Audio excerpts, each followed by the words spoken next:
하나님 말씀 함께 봅니다. 함께 보실 하나님 말씀은 신약성경 고린도전서 10장 6절에서 9절 말씀입니다.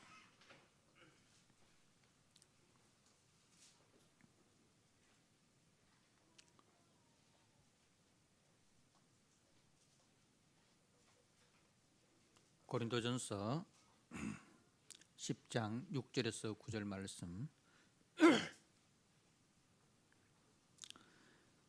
말씀을 봉독드립니다.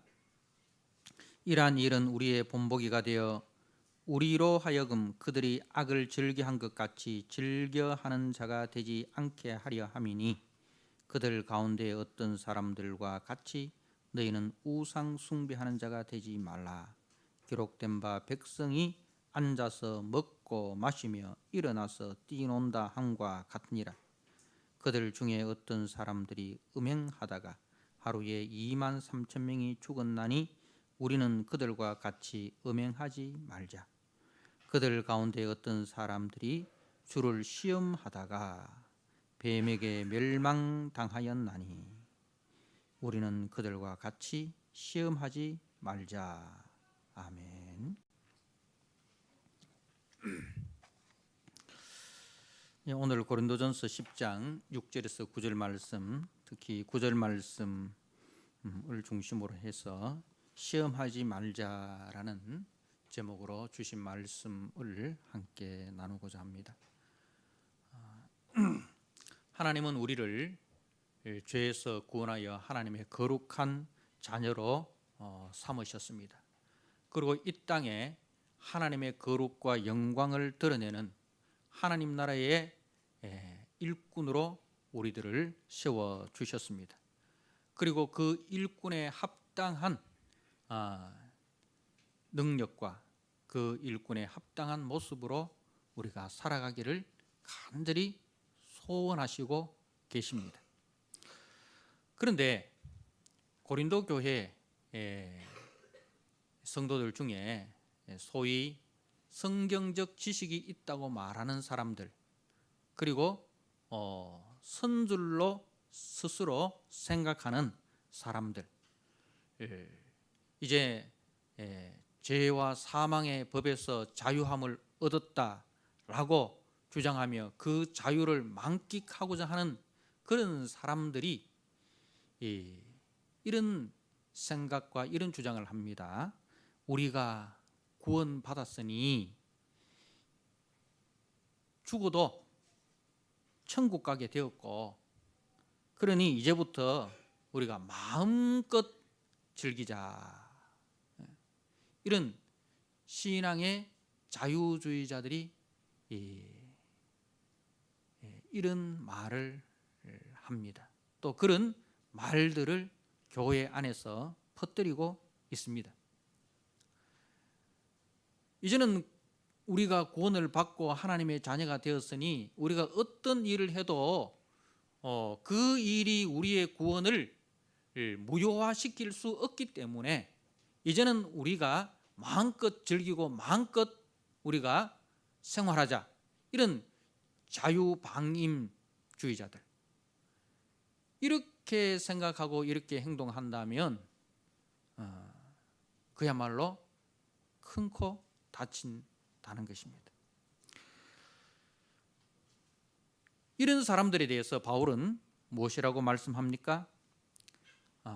이제부터 하나님의 영광을 드러내기 위해서 점도 없이 흠도 없이 세워지기 위하여 힘써야 한다.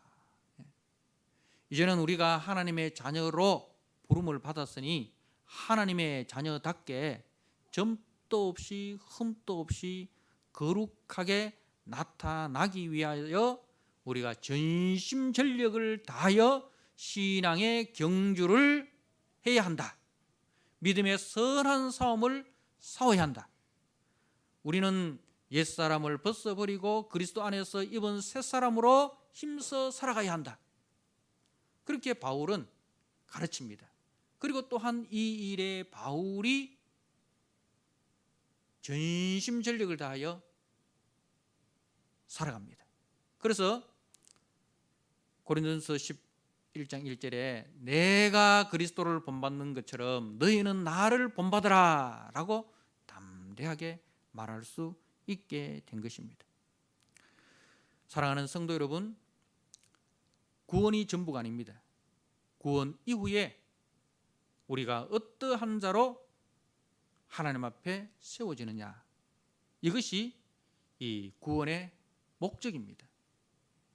그 구원의 목적, 그 구원의 목표를 향하여 우리가 전심전력을 다하여 달려가야 합니다. 그래서 그 믿음의 선한 싸움, 믿음의 경주를 하는데 방해되는 것들을 우리는 다 내려놓아야 합니다. 다 내려놓고 몸을 가볍게 하고, 그리고 우리 몸에 신앙의 근육, 신앙의 근력을 길러내어서 믿음의 경주를 하는 가운데 어떤 시험이 오고 어떤 유혹이 오고 어떤 환난이 와도 그것을 뚫고 그것을 이기고 믿음의 정상에까지 우리가 달려갈 수 있는 그런 믿음의 성도들이 되어야 합니다. 그런데 광야 이스라엘은 이 일에 실패하였습니다. 실패한 대표적인 제목을 고린도전서 10장에서는 이렇게 말씀하고 있습니다. 우상 숭배, 그리고 간음, 그리고 오늘 살펴보는 시험, 그리고 원망, 이 네 가지 제목을 말씀을 하고 있습니다. 그래서 오늘 9절에 그들 가운데 그들이 어떤 사람들입니까? 구원을 받고 믿음의 선한 싸움을 싸우지 못하고 광야에서 하나님을 시험하다가 우상 숭배하다가 간음하다가 원망하다가 죽어나간 사람들, 구원의 목적지인 그 영적 가나안 땅에 영광스럽게 입성하지 못하고 낙오된 자들, 그들 가운데 어떤 사람들이 주를 시험하다가 뱀에게 멸망하였나니 우리는 그들과 같이 시험하지 말자. 그러니까 좋은 일에 본이 된 사람들이 아니라 나쁜 일에 본이 된 사람들. 바울은 어떤 사람입니까? 좋은 일에 본이 된 사람이잖아요, 그죠? 그래서 내가 그리스도를 본받는 것처럼 너희는 나를 본받으라. 그게 좋은 일에 본이 된 사람이에요. 그런데 지금 이 사람들은 실패한 일에 본이 된 사람들, 부정적인 일에 본이 된 사람들. 그래서 이런 예를 들면서 이런 사람들과 같이 하면 안 된다라는 그 예의 주인공이 되어버린 거예요. 여러분들이 어떤 사람이 이야기할 때 여러분을 예로 들어서 이야기를 합니다. 그 예가 좋은 일에 이런 사람이 있었습니다. 우리도 이런 사람과 같이 살아가야 되지 않겠습니까? 이런 예가 되기를 원합니까? 아니면 세상에 이런 사람이 있었어요. 세상에 이런 사람이 있었어요. 우리가 이런 사람이 되어서는 안 되지 않겠습니까? 그죠? 이런 예에, 부정적인 예에, 실패한 자의 예에 우리가 거론되기를 원하시는 분이 계십니까? 아마 아무도 안 계실 겁니다. 그죠? 자, 오늘 이 고린도전서 10장 9절 말씀의 내용은 구약 민수기 21장 말씀을 배경으로 하고 있습니다. 자, 민수기 21장 말씀을 우리가 한번 보도록 하겠습니다.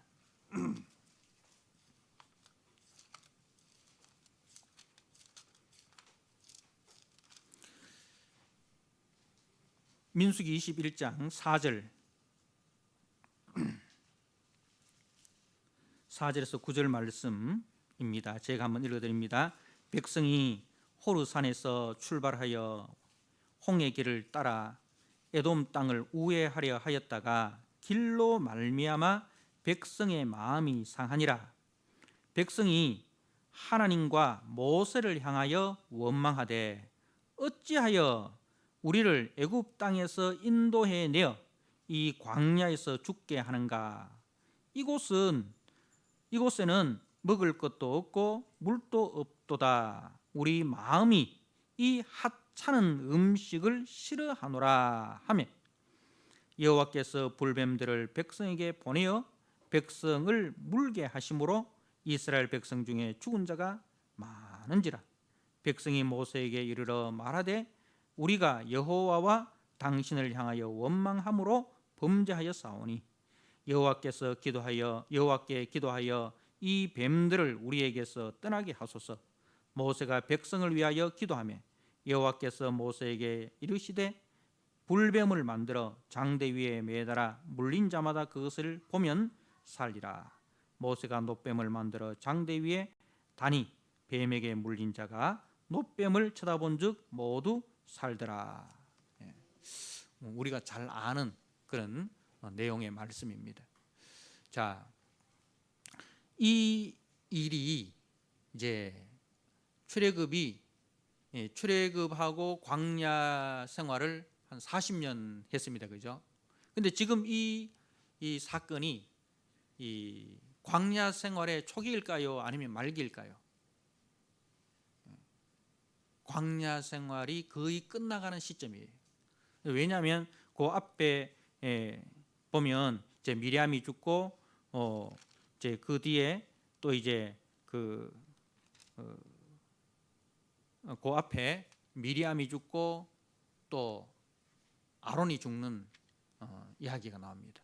그래서 미리암이 죽고 아론이 죽는 이야기가 어느 시점이냐면 이제 광야 생활이 거의 끝나가는 광야 40년째입니다. 그러니까 우리가 민수기 33장 말씀에 보면 그 아론의 죽음의 날짜가 나옵니다. 날짜가 나오는데 광야 40년째라는 거죠. 그러니 이제 광야 40년 동안 이들이 하나님의 은혜 가운데 살아왔습니다. 그죠? 광야는 하나님의 은혜가 없으면 살아갈 수 없는 땅입니다. 풀 한 포기 나무 한 그루, 그 식물 하나도 거둘 수 없는, 우리가 배추를 심으면 배추가 나고 상추를 심으면 상추가 나고 고추를 심으면 고추가 나는데 여기는 그 우리가 먹을 수 있는 식물을 심을 수도 없고 심어도 자라나지 않는 그런 땅이 광야입니다. 그런데 그 광야 40년을 우리 하나님께서 하루도 그러지 않고 아침이면 어김없이 구름기둥, 저녁이면 어김없이 그 구름기둥이 불기둥으로, 그리고 아침이면 어김없이 하늘에서 만나가 내리고, 그리고 목이 마를 때 반석에서 생수를 공급해 주셨습니다. 그래서 우리가 신명기 8장 말씀을 보면 이제 하나님께서 저들의 옷이 휘어지지 않게 하시고 신이 휘어지지 않게 해주셨다, 그렇게 말씀을 하고 있습니다. 그러니까 그 광야 40년을 하나님의 은혜로 살았던 겁니다. 그죠? 하나님의 은혜로 살았습니다. 그런데 그 광야 40년을 이 사람들은 어떻게 보냈습니까? 하나님의 은혜를 감사하며 하나님께 영광을 돌리며 믿음 가운데 신앙의 진보를 이루는 삶이 아니라 이들은 끊임없이 광야 40년 동안 원망하고 불평하고 믿음의 진보가 이루어지지 않는, 그래서 21장의 이 사건이 광야 생활 초기 같으면 이해가 되는데 지금 광야 생활이 다 끝나가는 그 시점이란 말입니다. 이 40년 동안 모세가 인도하였지만은 하나도 변한 것이 없어요. 40년 동안 신앙생활을 했는데 처음 신앙생활 할 때나 40년이 지난 지금이나 똑같단 말입니다. 똑같이 지금 원망하고 똑같이 하나님 앞에 지금 불평하고 그렇다는 거죠. 한편으로는 이해는 됩니다만은 이해는 됩니다만은 이 하나님께서 얼마나 근심이 되겠습니까? 얼마나 근심이 되겠습니까? 40년을 하나님께서 먹이시고 입히시고 그렇게 동행해 주셨는데 그 영적인 수준이 아직 돌진한 아이보다도 영적인 수준이 자라나지 못했으니까, 여러분 애를 낳아가지고 애가 안 자라고 그 갓난 아이 상태로 있으면 부모 마음이 어떻겠습니까? 애가 돌이 되면 일어나 걸어야 되고, 그죠? 그리고 돌자라고 좀 있으면 말을 해야 되지 않습니까? 근데 돌이 되었는데도 아예 길 생각도 안 하고요, 2돌이 지났는데 엄마라고 말을 할 생각도 안 하고요, 그렇게 해서 40년을 지내왔다. 그럼 그 부모의 마음이 어떻겠습니까? 지금 하나님 마음이 어떻겠습니까? 육신은 자라났지만은 영적인 수준은 어제나 오늘이나 영원토록 변함없는 그 수준, 그 상태에 머물러 있다면 하나님의 마음이 얼마나 근심이 되겠습니까?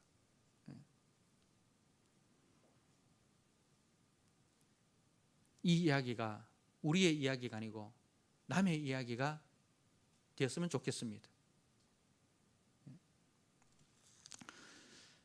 오늘 말씀에 보면 이제 4절에 백성이 호르산에서 출발하여 홍해 길을 따라 에돔 땅을 우회하려 하였다가 길로 말미암아 백성의 마음이 상하니라. 자, 이 이야기는 20장 말씀에 보면 이제 이스라엘 백성들이 광야를 다 끝내가는 시점에 에돔 땅을 지나서 이렇게 요단강으로 이제 가는 그 가나안 땅으로 가는 그 길이 이제 국제적인 길입니다. 이제 그때 당시에 무역하는 사람들이 이제 다니는, 그야말로 요즘 말로 하면 고속도로 정도 되는 거죠. 딱 껴진 길로 이제 걸어가려고 하는데, 그 길이 어디로 나 있느냐면은 에돔 나라. 에돔은 우리가 아시다시피 이 야곱의 형 에서의 후손들입니다, 그죠? 그러니까 남도 아니잖아요. 야곱의 형이니까 남이 아니고 형제의 나라 아닙니까, 그죠? 그래서 모세가 사자들을 보내가지고, 사신을 보내가지고 이야기를 합니다. 우리가 400년 동안 그 애굽 땅에서 종생활을 하다가 이제 하나님의 은혜로 우리가 해방되어 가지고 우리의 본국으로 돌아가려고 한다. 형제인 여러분들께서 길을 좀 내어달라. 그 왕의 대로 그 지름길, 고속도로를 좀 내어주면 우리가 그 길로 가면서 절대로 여러분들에게 민폐를 끼치지 않겠습니다. 만약에 우리가 물을 먹을 일이 있으면 사 먹고, 양식을 먹을 일이 있으면 다 사 먹고, 그 값에 대해서는 우리가 충분히 지불을 다 할 테니까 그 길을 좀 내어달라. 그렇게 하니까 이제 이 에돔 왕이 이 허락을 안 해주는 거예요. 허락을 해주지 않을 뿐만 아니라 오히려 방해를 하는 것입니다. 18절에 보니 20장 18절에 에돔 왕이 대답하되 너는 우리 가운데로 지나가지 못하리라. 내가 칼을 들고 나가 너를 대적할까 하노라. 이렇게 하는 거예요. 그런데 하나님께서는 이제 어떤 말씀을 하시느냐 하면 절대로 형제들하고는 싸우지 마라. 형제들하고 남하고는 싸워도 형제들하고는 싸우지 마라. 그래서 그 뒤에 이제 그 나오는 21장에 보면 네겝에 거주하는 가나안 사람 곧 아랏 왕이 이스라엘이 아다림 길로 온다 함을 듣고 이스라엘 쳐서 그 중 몇 사람을 사로잡은지라. 자, 이 사람들과는 어떻게 합니까? 3절에 보니까 그들과 그들의 성읍을 다 멸하니라 그렇게 했어요. 그 이제 예수 안 믿는 사람들하고는 우리가 싸우지만은 예수 믿는 사람들하고는 절대로 싸우지 마라.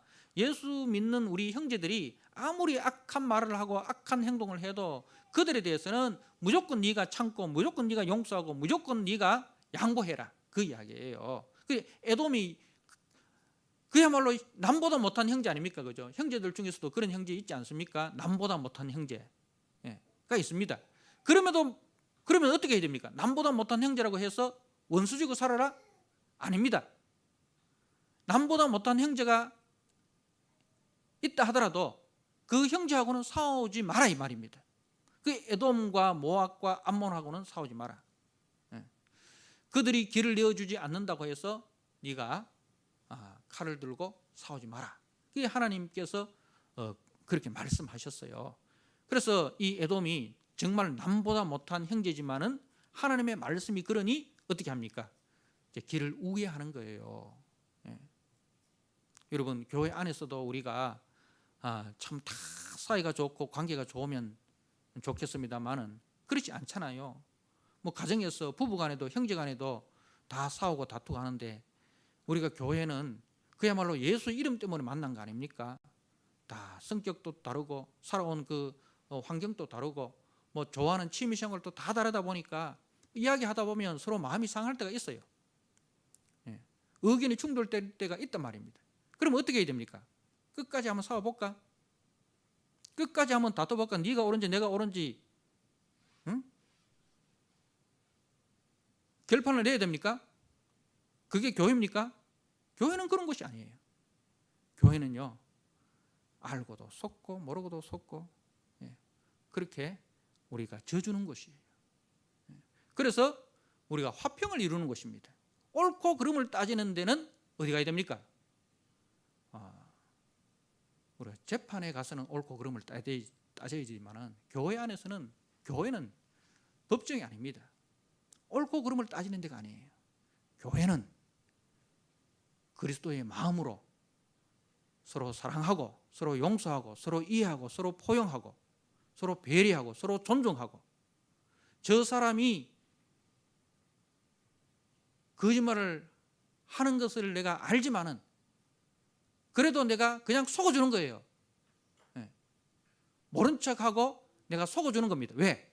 그 사람이 상처받지 않게 하기 위해서, 그 사람이 시험 들지 않게 하기 위해서 내가 알고도 모른 척 그냥 넘어가 주는 거예요. 그러다 보면 그 사람이 나중에는 알게 되는 거예요. 그분이 내 이야기를 다 알고 있음에도 일부러 내 신앙의 진보를 위해서, 내 자존심을 세워주기 위해서, 내가 시험 들지 않게 하기 위해서 일부러 다 속아주셨구나. 제가요 목회를 하다 보면 그런 분들이 있어요. 거짓말 하는 게 눈에 뻔하게 보입니다. 이 자리는 없습니다. 이 자리는 없고요. 이제 한 번씩 이렇게 들르는 사람들이 있어요. 한 번씩 들르는 사람들이 있는데 그런 사람들 중에 뻔한 거짓말을 하는 분들이 있어요. 그러면서 교회를 교묘하게 이렇게 이용을 하는 거예요. 알면서도 속아주는 거예요. 교회는 그런 곳입니다. 교회는 옳고 그름을 따지는 데가 아니고 그 사람의 자존심을 세워주고 그 사람의 영적 진보를 위해서 내가 양보하고 내가 손해보고 내가 기다려주고 그게 이긴 거예요. 그게 예수님의 마음입니다. 그게 예수님의 마음이에요. 그래서 하나님께서 에돔하고는 절대로 싸우지 마라. 참 싸우고 싶죠. 그죠? 그러나 에돔하고는 싸우지 않습니다. 그리고 길을 우회합니다. 그러니까 이제 여러분 고속도로로 쫙 달리고 싶은데 그 길이 있는데 이 형제라는 사람이 그 길을 안 내어주는 거라. 통행료도 다 내겠다고 하는데 안 내어주는 거라. 그러니 어떻게 문경세제 같은 그런 막 험한 그 산길로 갈 수밖에 없는 거예요. 그러니까 백성들이 지금 이스라엘 백성들의 마음이 어떻겠습니까? 그 상황입니다. 그러니까 이해는 되죠. 원망과 또 불평이 나올 만한 그런 저들의 마음이 상했다 하는 건 이해는 됩니다. 그런데요, 원망을 하고 불평을 해도 넘지 말아야 할 선이 있습니다. 그죠? 우리가 부부간에도 막 싸우다가 막말을 할 수 있습니다. 하는데 진짜 이 말은 해서는 안 되는 말이 있습니다. 진짜 상대방의 약점이 있잖아요. 그죠? 그 약점, 본인도 알고 남도 알고 그래서 그 약점을 늘 자기의 그 핸디캡으로 알고 있는데 그런데 그 약점을 탁 건드리는 거예요. 그 약점을 건드려가 거기에 소금을 또 갖다가 탁 쳐보는 거예요. 그러면 안 되잖아요. 암만 그 부부 싸움을 하고 그 그때 그 남편이 밉고 그 아내가 밉더라도 넘어야 할 선이 있고 넘지 말아야 할 선이 있습니다. 그죠? 그런데 이스라엘 백성들이 그야말로 넘지 말아야 할 선을 넘어본 거예요. 원망을 하고 불평을 하는데 넘지 말아야 할 선을 넘어서 원망하고 불평하는 거예요. 5절 말씀해 보십시오. 백성이 하나님과 모세를 향하여, 예전에는 보통 보면 모세를 향하여 이렇게 했어요. 원망을 하는데 하나님까지는 거론을 안 하고 모세를 향하여 원망을 하고 하는데, 오늘은 보니까 너무 지금 독이 이렇게 오른 것 같아요. 그래서 하나님과 모세를 향하여 원망하되 어찌하여, 어찌하여, 이 말은 우리말로 하면 아이고 이렇게 고가는 거예요. 어찌하여 우리를 애굽에서 인도하여 내어 이 광야에서 죽게 하는가. 하나님께서 애굽에서 우리를 구원하여 낸 목적이 뭐냐 이거야. 가나안 땅으로 들려준다고? 여기 가나안 땅 들어간 사람 누가 있냐? 다 지금 우리가 광야에서 다 죽었지 않느냐? 결국은 하나님께서 우리를 구원하신 목적이 애굽에서 우리를 이 광야에 내몰아가지고 광야에서 다 죽게 하기 위해서 우리를 구원해낸 거 아니냐? 여러분, 이렇게 이야기를 합니다. 유월절 어린 양의 피로 구원함을 받았습니다. 그 유월절 어린 양의 피가 누구를 예표합니까?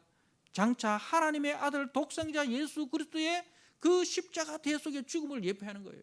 하나님께서 세상을 이처럼 사랑하사 독생자를 주셨으니, 하나님께서 우리를 구원하기 위하여 독생자까지 아끼지 않고 내어주셔서 우리를 구원해냈는데, 거기다 대고 뭐라고 이야기합니까? 하나님께서 우리를 구원해내신 목적이 뭡니까?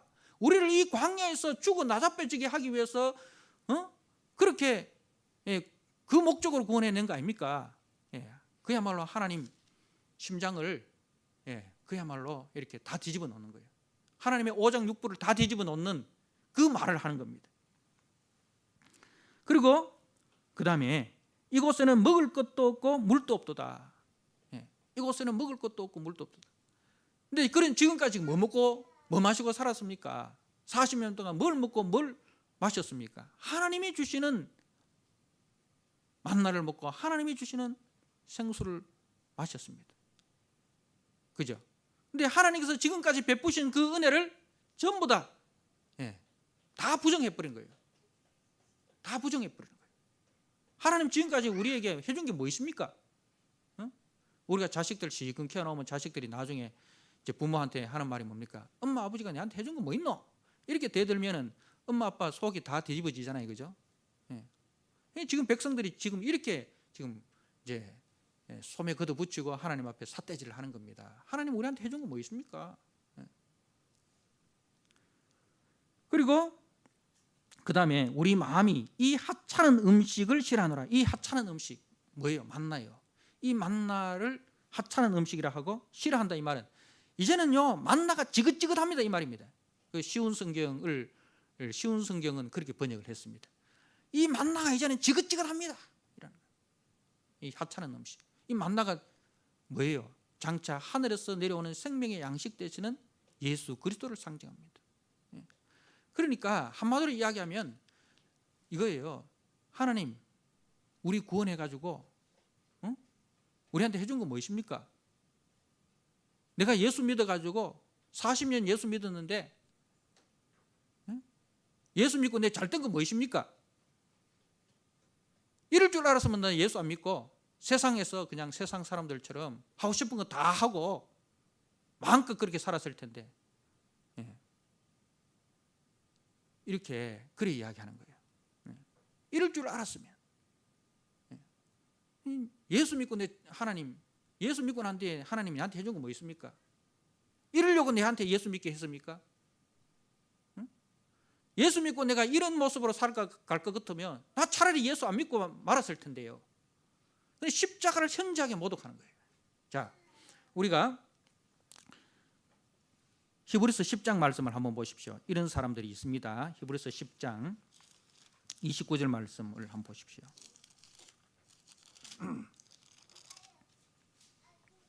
제가 한번 읽어드립니다.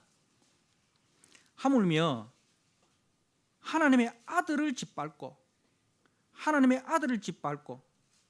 자기를 거룩하게 한 언약의 피를 부정한 것으로 여기고 은혜의 성령을 욕되게 하는 자가 당연히 받을 형벌은 얼마나 더 무겁겠느냐 너희는 생각하라.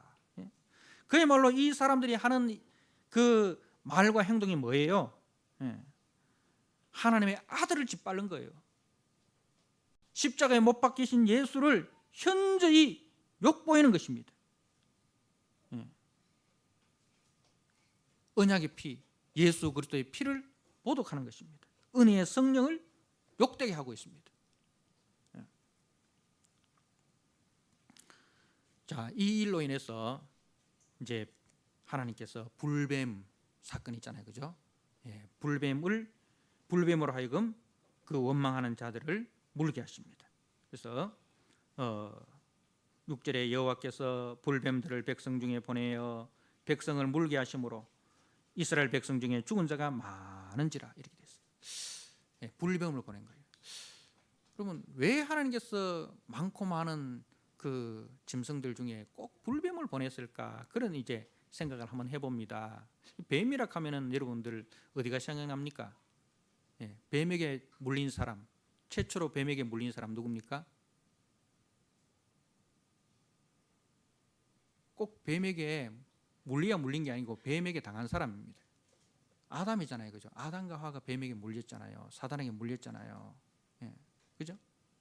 하나님의 그 은혜를 하나님께서 주신 그 은혜의 말씀을 거역하고 사단의 미혹에 빠져서 선악과를 먹게 된 거죠. 그게 말로 불뱀에 물린 거예요. 사단에게 물린 겁니다.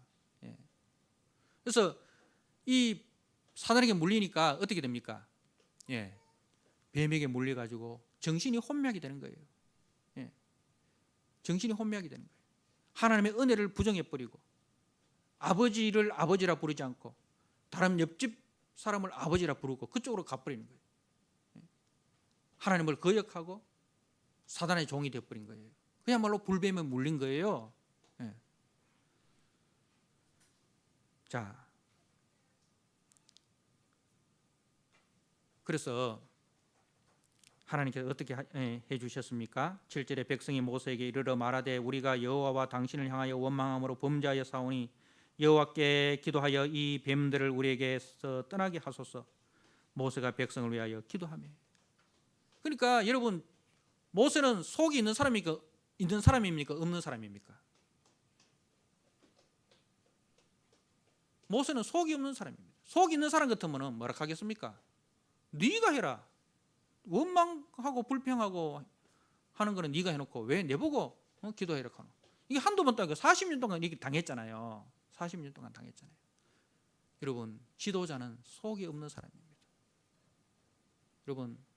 여러분 신앙이 있다는 사람은 어떤 사람이에요? 속이 없는 사람입니다. 속이 없어야 돼요. 모세가 속이 있는 사람 같으면 어떻게 하겠습니까? 나 책임 못 진다 이렇게 했을 텐데 속이 없으니까 기도하라 하니까 기도하는 거예요. 이게 지도자예요. 여러분, 교회의 지도자들은 속이 없어야 됩니다. 속이 다 문드러 썩어 없어져 버려야 돼요. 그래서 내 속에 누가 계셔야 됩니까? 내 속에 내가 아니라 내 속에 주님의 은혜가 거해야 됩니다. 주님이 거하시고 성령님이 거하셔서 나는 이렇게 하고 싶지만 성령님께서 이렇게 하라 하니까 내 속대로 하는 게 아니고 주님의 소원대로 하는 거예요. 그게 성도예요. 여러분, 교회 속에서도 우리가 살면 생활하다 보면 내 속 같아서는 어떻게 하고 싶습니까? 막 한번 갈아보고 싶고 끝까지 한번 가보고 싶고 그런 상황이 있잖아요. 근데 그렇게 하면 안 된다니까요. 여러분, 장로님이 되시고 권사님이 되시고 안수 집사님이 되시고 그렇게 하시면요 속을 다 내놔야 돼요. 그 기관을 이끌어가기 위해서는요 그 기관에 뭐 전도회를 이끌어가고 뭐 어떤 뭐 찬양대를 이끌어가고 어느 부서를 맡든지 간에 그 부서를 이끌어가다 보면 이런 이야기 저런 이야기 오만 이야기 다 나오잖아요. 억울한 이야기 그럼 많이 나오잖아요, 그죠? 그런데 거기에 대해서 어떻게 해야 됩니까? 내 속으로 판단하면 안 되는 거예요. 내 속은 다 문드러지고 없애버리고 내 속에 주님의 은혜가 거하고 주님의 말씀이 거해서 그것까지도 다 수용해주고 포용해주고 기다려주고. 예. 그게 모세예요. 자, 모세가 백성을 위하여 기도합니다. 자, 그러니까 8절에 여호와께서, 하나님 또 속이 없는 분이에요. 하나님 또 속이 없는 분. 여호와께서 모세에게 이르시되 불뱀을 만들어 장대 위에 매달아 물린 자마다 그것을 보면 살리라. 모세가 놋뱀을 만들어 장대 위에 다니 뱀에게 물린 자가 놋뱀을 쳐다본즉 모두 살더라. 이렇게 됐어요. 그런데 이 말씀이요, 요한복음 3장 14절 15절에 우리 주님께서 하나님이 세상을 이처럼 사랑하고 그 말씀 앞에 나오는 인자가 달려야 하리라. 예수님이 자기에게 적용하는 그 놋뱀이 누구냐? 너희들의 원망과 너희들의 불신 때문에 너희들이 죽어야 할 자리에 너희들이 치러야 할 그 대가를 누가 치렀느냐? 놋뱀. 놋은 저주를 상징하는 거예요. 내가 대신 저주를 받았어. 응? 내가 대신 저주를 받았다. 그런데 나를 쳐다보는 자는 살리라. 내가 대신 너희들을 위해서 저주를 받고 그리고 저주받은 나를 바라보는 믿는 자는 누구든지 살리라. 이 복음이 주어진 거예요. 이 복음이 주어진 거예요. 예, 사랑하는 성도 여러분, 그런데요, 이 사건 이후부터 이제 사람이 달라집니다. 십자가 이후부터 사람이 달라지는데요, 13장부터 19장까지는 진행이란 말이 없습니다. 자, 그런데요, 그 뒤에 말씀해 보십시오. 10절, 21장 10절, 이스라엘 자손이 그곳을 떠나 오봇에 진쳤고, 그리고 11절에도 아바렘에 진쳤고, 그리고 나오다가 또 진쳤고, 그리고 이제 그 뒤에 나오는 말씀에 보면 이제 그 어디까지 나갑니까? 20절을 보십시오. 바못에서 모압 들에 있는 꼴짝이에 이르러. 꼴짝이에 이르러, 이 말은 진행하여 이 말이죠. 진행하여. 꼴짝이에 이르러 진행하여 광야가 내려다 보이는 비스가 산 꼭대기에 이르렀더라. 여러분, 비스가 산 꼭대기에 누가 이르렀습니까? 이스라엘 백성 전체가 이르렀다는 거예요. 비스가 산 꼭대기가 얼마나 넓은지는 모르겠는데 이것은 이 영적인 의미입니다. 이 말은 뭐냐면 이제 신앙이 어디에 섰다? 믿음의 정상에 선 거예요. 그전에는 다 어디 거였습니까? 사망의 엄청난 꼴짜기를 걸어간 거예요. 13장부터 19장까지 광야의 행진 이야기가 나오는데 그때는 행진이라는 말이 없어요. 행진이라는 말이 없고 방황이란 말이에요. 방황. 그러니까 여러분 40년 동안 이 사람들은 뭘 했습니까? 행진을 한 게 아니고 방황을 한 거라니까. 하나님을 향하여 나가지 않는 그 걸음은요, 방황이지 행진이 아닙니다. 여러분이 40년을 신앙생활을 했는데요, 하나님을 향하여 나가지 않으면요, 그거는 신앙의 방황이지 신앙의 행진이 아니라는 사실을 기억을 해야 됩니다. 우리 창세기에 보면 아브라함이 13년 동안 하나님과의 공백 기간이 있었습니다. 그죠? 그 13년 동안의 공백은 하나님의 뜻을 따르지 않고 자기 뜻대로 행했습니다. 애굽 여인 하갈을 취하여 이스마엘을 낳았습니다. 그는 신앙의 공백기예요. 13년은 공백기입니다. 아브라함의 인생에 있어서 공백기가 있었다는 거죠. 여러분, 우리의 신앙생활에 있어서 이런 공백기, 이런 방황이 아니라 우리는 행진하는 사람으로 나아가야 됩니다. 그래서 어디에 섰습니까? 비스가 산 꼭대기에서 광야를 내려다보는 거예요. 믿음의 정상에서 과거를 들이켜보는, 참 우리가 하나님 속 많이 새겼구나. 참 우리가 모세 속 많이 새겼구나. 지금까지 지내온 것 주의 크신 은혜라. 우리는 그렇게 원망하고 그렇게 불평했는데 하나님은 한결같은 은혜와 한결같은 사랑으로 오늘 여기까지 우리를 인도하셨구나. 이 고백이 나오는 거예요. 그래서 아마 이 비스가 산 꼭대기에서 무슨 노래를 불렀을까요? 제 생각으로는 지금까지 지내온 것 주의 크신 은혜라. 이 찬송을 불렀지 않겠나. 여러분, 이제 여러분의 신앙의 방황을 끝내십시오. 여러분의 신앙에 있어서 공백기를 이제는 끝내십시오. 그리고 말씀을 의지하고 걸어가십시오. 그래서 그 여러분의 발걸음이 이제는 주님이 인도하시는 행진하는 발걸음이 되시기를 축복합니다. 시험하지 말자, 이 말은 주님 못 믿겠다 이거예요. 주님 못 믿겠습니다. 시험하지 말자라는 말은 하나님에 대한 전적인 불신입니다. 21장에서 나오는 이야기가 그거예요. 하나님 믿지 못하겠습니다. 나 하나님 믿지 못하겠습니다. 그거예요. 하나님에 대한 전적인 불신이에요. 그런데 하나님 뭐라고 말씀하느냐 하면은 한번 내기해 보자. 네가 믿지 못하는지 내가 믿지 못하는지. 응? 그래서 하나님께서는 40년 동안 신명기 8장에 보니까 40년 동안 하나님 뭐 해주셨습니까? 하루라도 만나 안 내린 날 있습니까? 주일 빼고 안식일 빼고. 안식일 전에 하나님 이틀 분 주셨잖아요. 그죠? 하루라도 하나님 기분 나쁘다고 해가지고 이스라엘 원망하고 불평하고 하나님 기분 나빠가 오늘날 구름기둥 나 안 보내줘. 그런 날 있습니까? 없습니다. 그죠? 하나님은 저들이 어떤 원망을 하든 어떤 불평을 하든 하나님은 한결같은 은혜와 한결같은 사랑으로 하나님의 약속을 지키셨습니다. 하나님은 신실하신 분이십니다.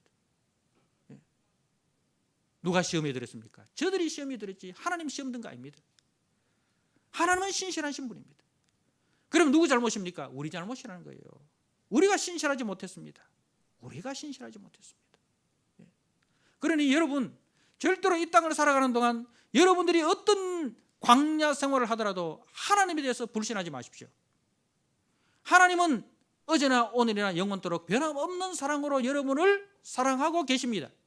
때로는 여러분이 알 수 없는 환난이 올지라도 그러나 그 환난은 인내를, 인내는 연단을, 연단은 소망을 낳는 씨앗이라는 사실을 기억하십시오. 환난은 소망을 낳는 씨앗일 뿐이지 그 환난 자체로 끝나지 않는다는 분명한 이유와 목적을 아시고 어떤 상황에서도 하나님을 불신하거나 하나님을 원망하거나 하지 마시고 알 수 없는 환난이 와도 하나님의 뜻이 있겠지. 하나님의 계획하심이 있고 하나님의 목적이 있겠지. 그렇게 하나님에 대해서 전적으로 신뢰하시고 그 하나님을 의지하여 나아가십시오. 그러면요, 그러면 신앙의 진보를 이루는 행진이 되는 것입니다. 그렇게 믿음의 정상에서는 저와 여러분 되기를 주님의 이름으로 축복합니다. 아멘. 우리 하나님 아버지, 주님은 한결같은 사랑으로 우리를 사랑하십니다. 주님은 약속하신 것을 하루도 변함없이 어김없이 우리에게 지켜주셨습니다. 그리고 그 약속하신 것을 반드시 이루어 내시고야 마시는 분이심을 우리가 믿습니다. 하나님, 그러므로 우리가 신앙생활 할 때에 우리가 생각하는 대로 되지 않는다고 해서 하나님을 원망하거나 이 신앙으로부터 돌아서는 미련하고 어리석은 자 되지 않게 하여 주시고 그 하나님을 절대적으로 신뢰하고 그 하나님의 손잡고 아버지 걸어가게 하여 주옵소서. 그리하여 주님 앞에 서는 그날에 우리가 점도 없이 흠도 없이 설 수 있도록 주님 축복하여 주옵소서. 예수님께 하신 이름으로 감사하며 기도드리옵나이다. 아멘. 찬송가